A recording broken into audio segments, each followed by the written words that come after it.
ایک تنظیم ہے جو کام کر رہے ہیں، جو لوگوں کے لیے کام کر رہے ہیں. میں ان سب کو ایک ایک کر کے دعوت دوں گا کہ جو وہ بھی ہمارے پاس آئے اور اپنے خیالات کا اظہار کریں اور اپنی جو بھی ان کے دل میں ہمارے لیے محبت ہے، پیار ہے، درد ہے، وہ اسٹیج پر آ کے اس چیز کے لیے اظہار کریں. میں خواجہ خالد رشید صاحب سے درخواست کروں گا کہ وہ پہلے اسٹیج پر آئیں اور جو بھی ان کے خیالات ہیں وہ پلیز اپنا اظہار کریں.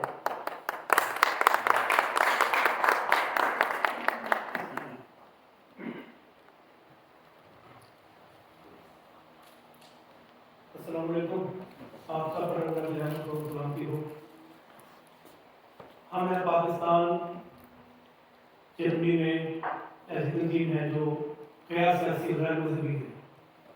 ہمارا کسی مذہب اور کسی سیاسی پارٹی سے کوئی تعلق نہیں ہے.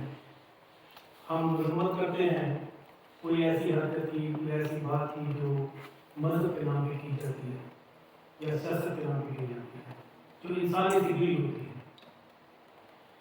مسلمان امن کا دائی ہے. اسلام امن کا درس دیتا ہے، مگر چند غلط لوگ، چند غلط عناصر اس مذہب کو بدنام کرتے ہیں. پاکستان میں توہین رسالت کے بارے میں قانون موجود ہے. کسی فرد واحد کو یہ قطعاً حق نہیں ہے کہ وہ قانون کو اپنے ہاتھ میں لے.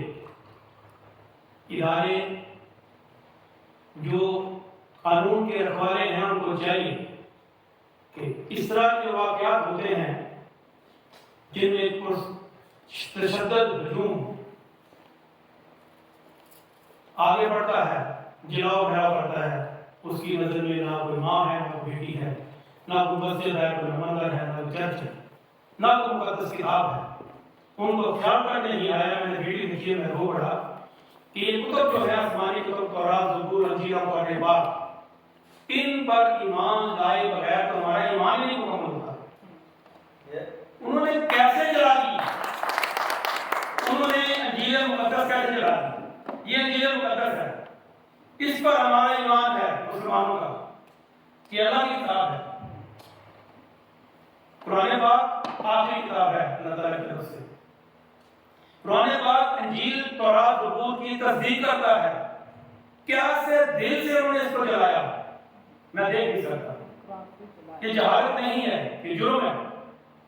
اور ان مجرموں کو قرار واقعی سزا ملنی چاہیے تاکہ آئندہ اس طرح کی غلطی نہیں، جرائم اس طرح کے نہ ہو.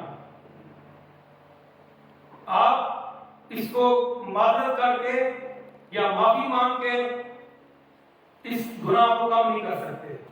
یہ میں آپ سے یہ کہتا ہوں. وہ کہتا ہے معذرت کرتا ہوں، معافی مانگتا ہوں. کیا انجیل مقدس کو خدا نخواستہ جلا کے آپ معافی مانگیں گے؟ آپ کو پتہ نہیں کہ آپ کا ایمان کیسے ہے؟ حضرت مسیح ناصری، عیسیٰ ابن مریم، جس کا قرآن بار بار ذکر کرتا ہے، کس شان کے نبی تھے وہ؟ ان پہ ایمان لائے بغیر ہمارا ایمان مکمل نہیں ہے.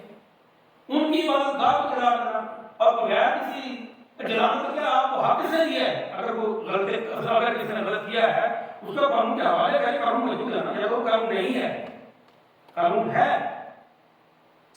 تو وہ شخص جس نے یہ آگ لگائی اس کو قانون کے مطابق سزا دی جائے اور ایسی سزا دی جائے کہ آئندہ کس کو اس طرح کرنے کی جرت نہ ہو. یہ اتنا بدنامی کا باعث ہے پاکستان کے لیے کہ ہم یہاں دیارے غیرے بیٹھے ہیں. ہم ان کو کیا منہ دکھائیں؟ کیا ہوا ہے وہاں؟ یہ کہتے ہیں آپ انسان ہیں، آپ انسان ہیں.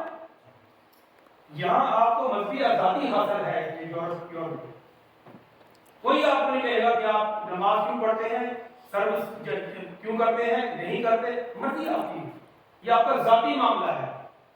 حکومت کو کچھ لینا سے نہیں ہے. اور قائد رحمۃ اللہ کا بھی یہی قول تھا کہ ریاست کا مذہب سے کوئی تعلق نہیں ہے. ان کی تقریریں موجود ہیں. تو ہم ہیں پاکستان کے پلیٹ فارم پر اپنے مسیحی بھائیوں کو، جو اپنے مسیحی بھائیوں سے جو اس سانے سے متاثر ہوئے ہیں